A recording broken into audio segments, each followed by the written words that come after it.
বন্ধুরা, তোমাদের প্রিয় ইউটিউব চ্যানেল ডাব্লিউবি প্লাস পয়েন্টে তোমাদের সকলকে জানাই স্বাগত। প্রতিদিনের মতো আজকেও আমরা ডাব্লিউবিপিএসসি ক্লার্কশিপ পরীক্ষায় আসার মতো সম্ভাব্য প্রশ্ন এবং তার সাথে সাথে বিভিন্ন পরীক্ষার প্রিভিয়াস ইয়ারের প্রশ্ন নিয়ে আলোচনা করব। তো আশা করছি এখান থেকে তোমরা বেশ কয়েকটি প্রশ্ন কমন পেয়ে যাবে। তো ক্লাসটা প্রথম থেকে শেষ পর্যন্ত মনোযোগ সহকারে দেখো।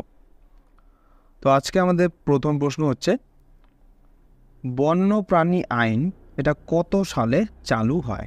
খুব ইম্পর্টেন্ট, বারবার পরীক্ষায় আসে। তো মনে রাখবে, বন্যপ্রাণী আইন এটা হচ্ছে 1972 সালে চালু হয়েছিল। তো ভারতীয় বন্যপ্রাণী সুরক্ষা আইন 1972 সালে প্রয়োগ করা হয়েছিল। এই আইনের মূল উদ্দেশ্য হলো বন্য গাছপালা এবং বন্যপ্রাণীদের রক্ষা করা। ভারতীয় বন্যপ্রাণী সুরক্ষা আইন অনুসারে বন্যপ্রাণীদের শিকার এবং ক্ষতি করা কঠোরভাবে নিষিদ্ধ। পরের প্রশ্ন, সাম্প্রদায়িক বাটোয়ারা নীতি কোন ব্রিটিশ প্রধানমন্ত্রী ঘোষণা করেছিলেন? তো সাম্প্রতিক বাটোয়ারা নীতি ঘোষণা করেছিলেন র্যামসে ম্যাকডোনাল্ড। অপশন বি হলো সঠিক অ্যান্সার। তো ভারতে বসবাসকারী হিন্দুদের সঙ্গে মুসলিম, শিখ, অন্যত হিন্দু, ভারতীয় খ্রিস্টান, হরিজন প্রভৃতি সম্প্রদায়ের বিভেদ সৃষ্টির দ্বারা ঐক্যে ফাটল ধরানো এবং ব্রিটিশ বিরোধী ভারতীয় জাতীয় আন্দোলনের স্বতঃস্ফূর্ততাকে ধ্বংস করার উদ্দেশ্যে 1932 খ্রিস্টাব্দে ব্রিটিশ প্রধানমন্ত্রী র্যামসে ম্যাকডোনাল্ড সংখ্যালঘু সম্প্রদায়ের আইনসভায় পৃথক নির্বাচনের যে অধিকার প্রদানের ঘোষণা করেছিলেন, সেটি হচ্ছে ইতিহাসে সাম্প্রদায়িক বাটোয়ারা নীতি নামে পরিচিত। ভেরি ভেরি ইম্পর্ট্যান্ট, এটা মনে রাখবে। পরের প্রশ্ন, ভারতের সংবিধান প্রথমবার কত সালে সংশোধিত হয়েছিল? তো ভারতের সংবিধান প্রথমবার সংশোধিত হয়েছিল 1951 সালে। Option C. তো 1951 সালে প্রণীত সংবিধান, যেটা প্রথম সংশোধন ছিল, সেই আইন 1951 ভারতীয় সংবিধানের মৌলিক অধিকারের বিধানগুলিতে বেশ কয়েকটি পরিবর্তন এনেছিল। পরের প্রশ্ন, ইতালির মুদ্রার নাম কি? তো ইতালির মুদ্রার নাম হচ্ছে লিরা। Option B. তোমরা এখানকার যে অ্যান্সারগুলো রয়েছে, এগুলো তোমরা যদি জানো তাহলে লাইভ চ্যাটে তোমরা সেখানে অ্যান্সারগুলো করতে পারো, তাহলে তোমাদের ভালো করে প্র্যাকটিসটা এখানেই হয়ে যাবে। তো পরের প্রশ্ন হচ্ছে, ভাস্কো দা গামা কত সালে ভারতে এসেছিলেন? তোমরা সাথে সাথে লাইভ চ্যাটে সেখানে অ্যান্সারগুলো করতে থাকো। তো ভাস্কো দা গামা হচ্ছে 1498 সালে ভারতে এসেছিলেন। তো ভাস্কো দা গামা 1498 খ্রিস্টাব্দে 20 মে ভারতের কালিকটে এসেছিলেন। তিনি কালিকটের আঞ্চলিক রাজা জামোরিনের সাথে দেখা করেন। কালিকট বর্তমানে কেরালা রাজ্যে অবস্থিত।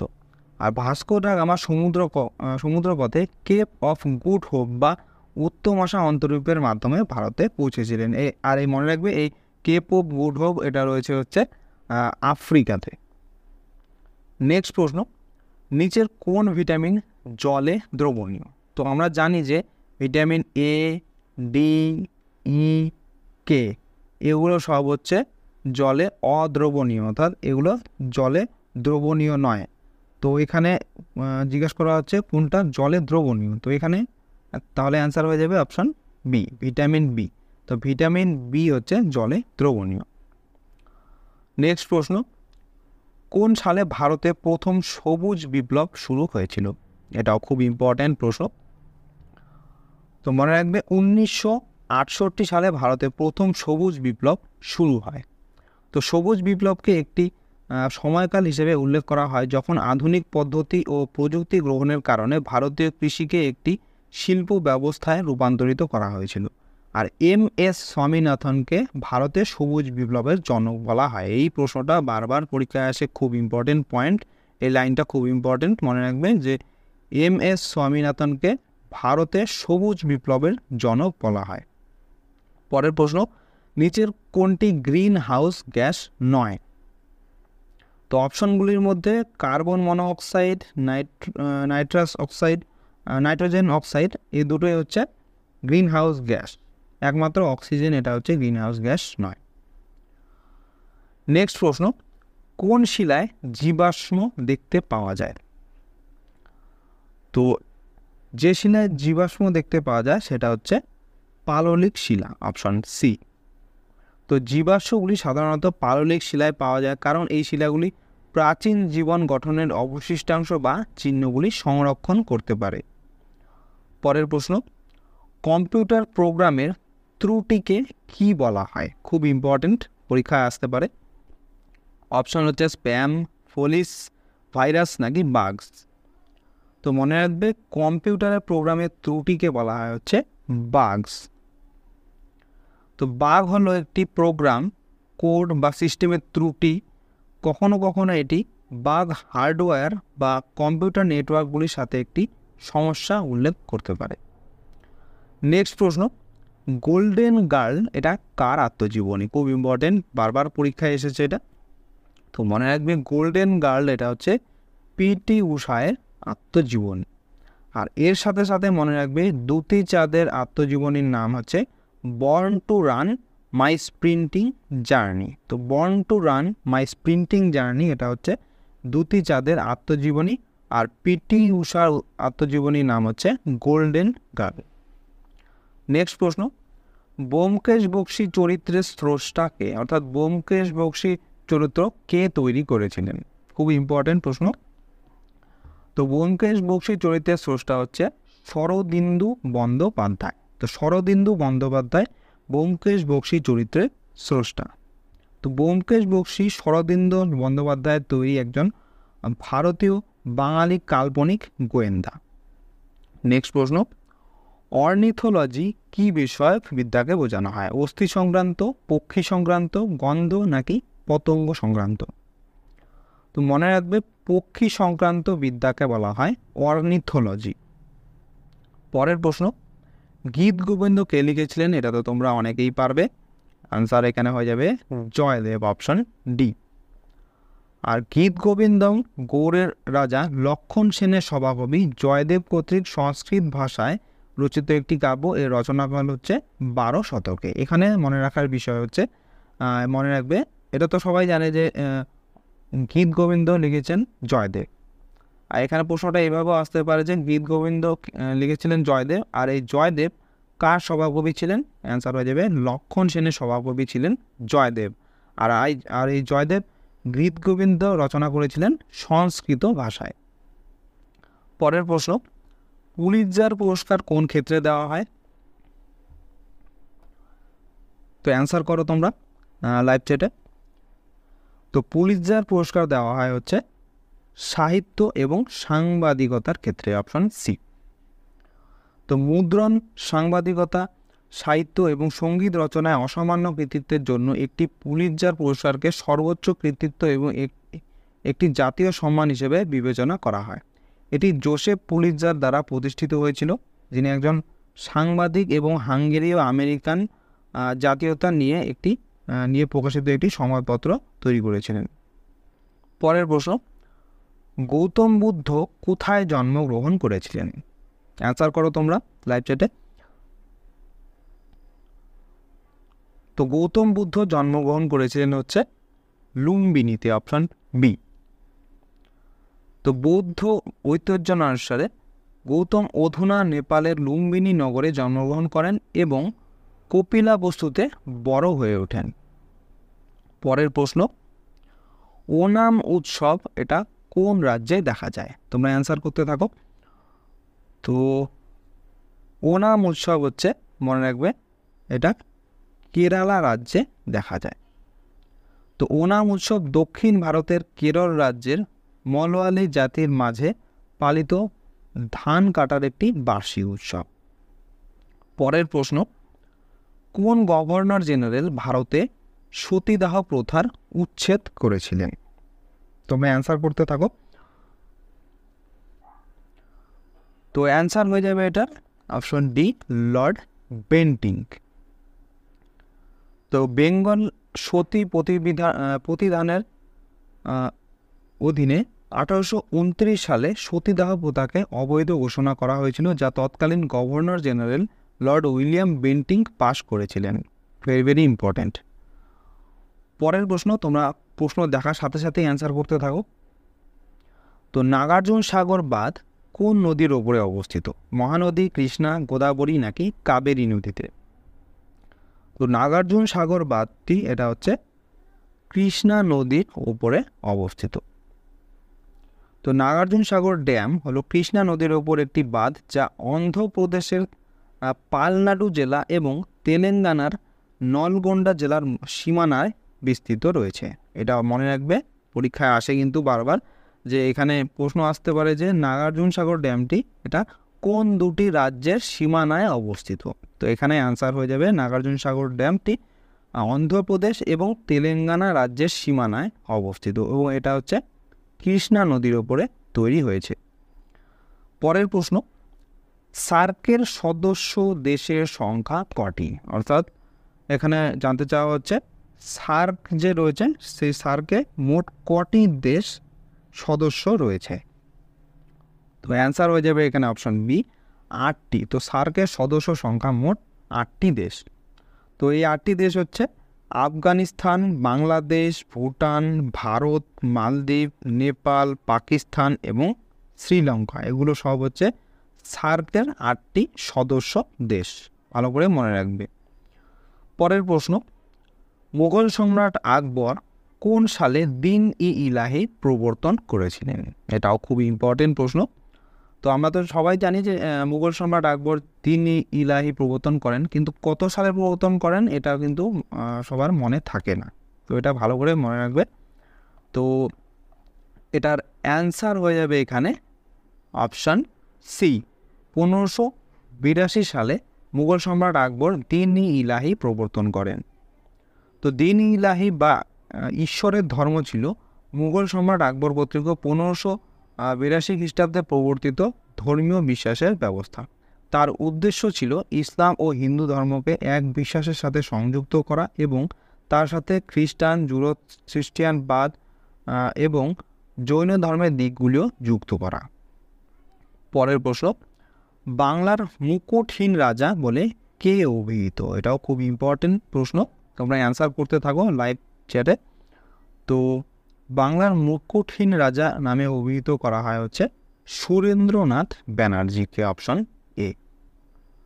তো বাংলার মুকুটহীন রাজা বা সম্রাট বলা হয় সুরেন্দ্রনাথ বন্দ্যোপাধ্যায়কে।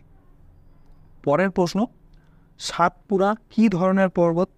অপশন হচ্ছে স্তূপ পর্বত, পঙ্গিল পর্বত, আগ্নেয় পর্বত নাকি ক্ষয়জাত পর্বত। তোমরা অ্যান্সার করো। তো সাতপুরা হচ্ছে, মনে রাখবে, এটা হচ্ছে এক প্রকারের স্তূপ পর্বত, অপশন এ। তো সাতপুরা পর্বতশ্রেণী মধ্য ভারতের একটি পর্বতশ্রেণী। এটি পূর্ব গুজরাটে আরব সাগরের তীর থেকে শুরু করে পূর্ব দিকে মহারাষ্ট্র ও মধ্যপ্রদেশের মধ্য দিয়ে অগ্রসর হয়ে ছত্তিশগড়ে গিয়ে শেষ হয়েছে। পর্বতশ্রেণীটি বিন্ধ্য পর্বতশ্রেণীর দক্ষিণে ও সমান্তরালে বিস্তৃত রয়েছে। পরের প্রশ্ন, কার কাছে রাষ্ট্রপতি তার পদত্যাগপত্র জমা দেন? এটা বারবার পরীক্ষায় আসে, খুব ইম্পর্টেন্ট। তো রাষ্ট্রপতি পদত্যাগপত্র জমা দেন হচ্ছে উপরাষ্ট্রপতির কাছে এবং এর ঠিক উল্টোটি হয়, যখন উপরাষ্ট্রপতি পদত্যাগপত্র জমা দিতে চান তখন তিনি তার পদত্যাগপত্র জমা দেন হচ্ছে রাষ্ট্রপতিকে, আর রাষ্ট্রপতি দেন হচ্ছে উপরাষ্ট্রপতিকে। নেক্সট প্রশ্ন, ইদুক্কি বাঁধ কোন নদীর ওপরে রয়েছে? অপশন হচ্ছে সোন, কাবেরী, পেরিয়ার নাকি মহানদীর উপরে। তো ইদুক্কি বাঁধটি হচ্ছে পেরিয়ার নদীর ওপরে রয়েছে। তো এটি ভারতের কেরালার কুরাভান এবং কুরাথি পাহাড়ের মাঝখানে পেরিয়ার নদীর ওপরে নির্মিত 167.68 মিটারে এটি এশিয়ার সর্বোচ্চ খিলান বাঁধগুলির মধ্যে একটি এবং তৃতীয় সর্বোচ্চ খিলান বাঁধ। পরের প্রশ্ন, কোন শহরে জালিয়ানওয়ালাবাগ গণহত্যাটি সঞ্চালিত হয়েছিল? খুব ইম্পর্টেন্ট প্রশ্ন, তোমরা লাইভ কমেন্টে অ্যান্সার করতে থাকো। তো অপশন হচ্ছে অমৃতসর, জলন্ধর, কপুরথালা নাকি ভাটিন্ডাতে। তো কোথায় জালিয়ানওয়ালাবাগ গণহত্যা সঞ্চালিত হয়েছিল? তো অ্যান্সার হয়ে যাবে এখানে অপশন এ, অমৃতসরে, অপশন এ। তো 1919 সালের 13 এপ্রিল তারিখে অবিভক্ত ভারতের পাঞ্জাব প্রদেশের অমৃতসর শহরে ইংরেজ সেনানায়ক ব্রিগেডিয়ার রেগিনাল্ড ডায়ারের নির্দেশে এই হত্যাকাণ্ড সংঘটিত হয়। এই শহরের জালিয়ানওয়ালাবাগ নামক একটি বদ্ধ উদ্যানে সমবেত নিরস্ত্র জনগণের উপরে গুলিবর্ষণ করা হয়েছিল। নেক্সট প্রশ্ন, সূর্য কোন পদ্ধতিতে শক্তি অর্জন করে? অপশন হচ্ছে বিস্ফোরণ, ফিশন, বিকিরণ নাকি ফিউশন। তো মনে রাখবে সূর্য হচ্ছে ফিউশন বা বাংলাতে যাকে বলা হয় নিউক্লিয় সংযোজন বা ফিউশন পদ্ধতিতে হচ্ছে সূর্য শক্তি অর্জন করে। পরের প্রশ্ন, প্রথম পঞ্চবার্ষিকী পরিকল্পনার সময়কাল কত ছিল? তোমরা অ্যান্সার করতে থাকো। তো প্রথম পঞ্চবার্ষিকী পরিকল্পনার সময়কাল ছিল হচ্ছে 1951 থেকে 56 সালের মধ্যে। তো প্রথম পঞ্চবার্ষিকী পরিকল্পনা 1951 সালের এপ্রিল মাসে বাস্তবায়িত হয়েছিল এবং 1956 সালের মার্চ পর্যন্ত স্থায়ী হয়েছিল। এর প্রধান উদ্দেশ্য ছিল ভারতের মাথাপিছু এবং ব্যক্তিগত আয়ের হার সর্বাধিক করা। এই লাইনটা খুব ইম্পর্ট্যান্ট, যে উদ্দেশ্য কী ছিল ভারতের প্রথম পঞ্চবার্ষিকী পরিকল্পনার প্রধান উদ্দেশ্য কী ছিল? তো এটা মনে রাখবে, মাথাপিছু এবং ব্যক্তিগত আয়ের হার সর্বাধিক করা ছিল উদ্দেশ্য। নেক্সট প্রশ্ন, এক ফেদাম কত হয়? তো মনে রাখবে এক ফেদাম হয়ে যাবে অপশন সি 6 ফুট। তো ফেদাম হলো দৈর্ঘ্য পরিমাপের একটি একক যা সাধারণত জলের গভীরতা পরিমাপের ক্ষেত্রে ব্যবহার করা হয়। নেক্সট প্রশ্ন, সুপ্রিম কোর্টের প্রথম মহিলা বিচারপতি কে ছিলেন? তোমরা অ্যান্সার করতে থাকো লাইভ চ্যাটে। অপশন হচ্ছে সরোজিনী নাইডু, সুজাতা মনোহর, সুচেতা কৃপালিনী নাকি মীরা সাহেব ফাতিমা বিবি। তো কোনটা অ্যান্সার হবে? তো এখানে সঠিক অ্যান্সার হবে অপশন ডি, মীরা সাহেব ফাতিমা বিবি। ইনি হচ্ছে সুপ্রিম কোর্টের প্রথম মহিলা বিচারপতি ছিলেন। তো তিনি ভারতের সুপ্রিম কোর্টের প্রথম মহিলা বিচারক এবং এশিয়া উপমহাদেশেরও প্রথম মহিলা বিচারক হিসেবে মর্যাদা লাভ করেন। এটা ভেরি ভেরি ইম্পর্ট্যান্ট, ভালো করে মনে রাখবে। পরের প্রশ্ন, ভারতের প্রথম গভর্নর জেনারেল কে ছিলেন? এটাও ভেরি ভেরি ইম্পর্ট্যান্ট। অপশন হচ্ছে Lord Dalhousie, Ripon, William Bentinck নাকি অকল্যান্ড। তো ভারতের প্রথম গভর্নর জেনারেল ছিলেন হচ্ছে Lord William Bentinck, option C. তো লর্ড উইলিয়াম বেন্টিং 1833 সালে প্রথম ভারতের গভর্নর জেনারেল হিসাবে মনোনীত হন। তোমরা কমেন্টে জানাবে যে এই যে ভারতের প্রথম গভর্নর কে ছিলেন, শুধু গভর্নর। তো ভারতের প্রথম গভর্নর কে ছিলেন? নেক্সট প্রশ্ন, সাইমন কমিশন কবে গঠিত হয়েছিল? এটাও খুব ইম্পর্টেন্ট। অপশন হচ্ছে 1924, 1927, 1928 নাকি 1929 সালে। তোমরা কমেন্টে অ্যান্সার করতে থাকো লাইভ কমেন্টে। তো সাইমন কমিশন গঠিত হয়েছিল মনে রাখবে 1927 সালে। তো সাইমন কমিশন 1928 সালে ভারতীয়, এটা 28 হবে না, এটা 27 হবে, এটা টাইপিং মিস্টেক আছে। তো সাইমন কমিশন 1927 সালে ভারতীয় উপমহাদেশে আসে ব্রিটিশ ভারতের সাংবিধানিক সংস্কার অধ্যয়ন করার জন্য। পরের প্রশ্ন, ভারতের কোন রাজ্যের উপকূল সবথেকে দীর্ঘ, অর্থাৎ সবথেকে দৈর্ঘ্য বেশি ভারতের কোন রাজ্যের উপকূল রেখা? এটাও ভেরি ভেরি ইম্পর্ট্যান্ট, বারবার পরীক্ষায় আসে, তোমরা অ্যান্সার করতে থাকো। অপশন হচ্ছে গুজরাট, অন্ধ্রপ্রদেশ, কর্ণাটক নাকি তামিলনাড়ু। তো মনে রাখবে ভারতের গুজরাট রাজ্যের উপকূল রেখা সবথেকে বেশি দীর্ঘ। পরের প্রশ্ন, ভারতে প্রকাশিত প্রথম সংবাদপত্র কোনটি? অপশন হচ্ছে বেঙ্গল গ্যাজেট, দি হিন্দু, বোম্বে সমাচার নাকি বেঙ্গল ক্রনিকলস। তো মনে রাখবে এটা বারবার পরীক্ষায় আসে যে ভারতে প্রকাশিত প্রথম সংবাদপত্র হচ্ছে বেঙ্গল গ্যাজেট, অপশন এ। তো ভারতীয় উপমহাদেশ এবং এশিয়া উভয় দেশেই ছাপা হওয়া প্রথম সংবাদপত্র ছিল সাপ্তাহিক পত্রিকা বেঙ্গল গ্যাজেট, যা জেমস অগাস্টাস হিগি 1779 সালে শুরু করেছিলেন। পরের প্রশ্ন, বায়ুর চাপ মাপা হয় কোন যন্ত্রের সাহায্যে? এটা তো তোমরা সবাই করবে, তো চটপট তোমরা কমেন্টে অ্যান্সার করো। তো অ্যান্সার হয়ে যাবে এখানে অপশন বি, ব্যারোমিটার। ব্যারোমিটার দিয়ে বায়ুর চাপ মাপা হয়। তো ব্যারোমিটারটি 1643 সালে ইতালীয় পদার্থবিজ্ঞানী ইভানজেলিস্তা টরিসেলির আবিষ্কার করেছিলেন? এটাও মনে রাখবেন যে ব্যারোমিটার কে আবিষ্কার করেছিলেন? অ্যান্সার হবে টরিসেল। নেক্সট প্রশ্ন, কাঁচা ফল পাকাতে কোন গ্যাসটি ব্যবহার করা হয়? এটাও বারবার পরীক্ষায় আসে, তোমরা অ্যান্সার করো। অপশন হচ্ছে ইথিলিন, মিথেন, ইথেন নাকি ফসফিন। তো কোনটা দিয়ে কাঁচা ফল পাকানো হয় বর্তমানে? তো বর্তমানে কাঁচা ফল পাকাতে যে গ্যাসটি ব্যবহৃত হয় সেটা হচ্ছে ইথিলিন গ্যাস। অপশন এ হয়ে যাবে সঠিক অ্যান্সার। তো ক্যালসিয়াম কার্বাইডের যথেচ্ছ ব্যবহারের দিকে লক্ষ্য রেখে FSSAI ভারতে ফল পাকানোর জন্য নিরাপদ বিকল্প হিসেবে ইথিলিন গ্যাস ব্যবহারের অনুমতি দিয়েছে। এটা মনে রাখবে। এখন কিন্তু ক্যালসিয়াম কার্বাইড ব্যবহার করা হয় না। নেক্সট প্রশ্ন, শকদের কে পরাজিত করেছিলেন? এটাও ভেরি ভেরি ইম্পর্ট্যান্ট, তোমরা অ্যান্সার করতে থাকো কমেন্টে। অপশন হচ্ছে দেবপাল, গৌতমীপুত্র সাতকর্ণী, কনিষ্ক নাকি বিক্রমাদিত্য। তো মনে রাখবে শকদের পরাজিত করেছিলেন হচ্ছে বিক্রমাদিত্য, অর্থাৎ দ্বিতীয় চন্দ্রগুপ্ত বা বিক্রমাদিত্য যাকে বলা হয়, তিনি শকদের পরাজিত করেছিলেন। তো গুপ্ত সাম্রাজ্যের চন্দ্রগুপ্ত দ্বিতীয় দ্বারা শকদের নিশ্চিহ্ন করা হয় এবং একটি ছোট আঞ্চলিক রাজ্যে পরিণত করা হয়, যিনি পশ্চিম সাতরাপ অঞ্চলের শেষ শক শাসক, এটা শাক না, এটা শক হবে, শক শাসক রুদ্রসিংহ তৃতীয়কে পরাজিত করেছিলেন। নেক্সট প্রশ্ন, তুঘলক নামা কে রচনা করেন? এটাও ভেরি ভেরি ইম্পর্টেন্ট প্রশ্ন, তোমরা অ্যান্সার করতে থাকো। অপশন হচ্ছে কুমারগুপ্ত, সমুদ্রগুপ্ত, ধর্মপাল নাকি আমির খসরু। তো অ্যান্সার হয়ে যাবে এখানে অপশন বি, আমির খসরু। তো আমির খসরু তুঘলক নামা রচনা করেছিলেন। তো তুঘলক নামা 1320 সালে আমির খসরু লিখেছিলেন। এটি তুঘলক রাজবংশের শাসনামলের একটি ঐতিহাসিক মসনবি, যা দেবল দেবীর দুঃখ বর্ণনা করে।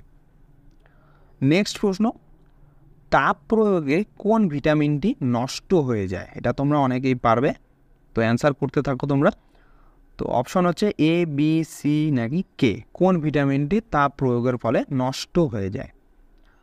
তো সঠিক অ্যান্সার হয়ে যাবে অপশন সি, ভিটামিন সি হচ্ছে তাপ প্রয়োগের ফলে নষ্ট হয়ে যায়। তো ভিটামিন সি হলো সেই ভিটামিন যা রান্নার সময় তাপে নষ্ট হয়ে যায়। পরের প্রশ্ন এবং আজকের ক্লাসের লাস্ট প্রশ্ন, তো কম্পিউটারের আইসি চিপ কি দিয়ে তৈরি করা হয়? তোমরা অ্যান্সার করতে থাকো, এটা ভেরি ভেরি ইম্পর্টেন্ট প্রশ্ন। অপশন হচ্ছে সিলিকন, জিঙ্ক, নিকেল নাকি জেনন। তো অপশনগুলোর মধ্যে সঠিক অ্যান্সার হয়ে যাবে অপশন এ, সিলিকন। তো কম্পিউটারের আইসি চিপ কী দিয়ে তৈরি করা হয়? সিলিকন দিয়ে। তো ইন্টিগ্রেটেড সার্কিট বা যা মাইক্রোচিপ, কম্পিউটারের চিপ বা সহজভাবে চিপ নামে পরিচিত, একটি ছোট ইলেকট্রনিক্স ডিভাইস যা একাধিক আন্তঃসংযুক্ত ইলেকট্রনিক উপাদান যেমন ট্রানজিস্টর, প্রতিরোধক এবং ক্যাপাসিটর দ্বারা গঠিত। এগুলো হচ্ছে এদের মেন পার্ট। আর এটা পুরোটা তৈরি করা হয় হচ্ছে সিলিকন দিয়ে, এটা মনে রাখবে। তো বন্ধুরা, এই ছিল আজকে আমাদের WBPSC clerkship special GK class. তোমাদের কেমন লাগলো অবশ্যই কমেন্ট করে জানাও। ভালো লেগে থাকলে অবশ্যই একটি লাইক করবে এবং চ্যানেলে যদি নতুন হয়ে থাকো তাহলে চ্যানেলটিকে অবশ্যই সাবস্ক্রাইব করে রাখো এরকম আরও ক্লাসের জন্য। তো তোমাদের সাথে দেখা হচ্ছে নেক্সট ক্লাসে। ধন্যবাদ।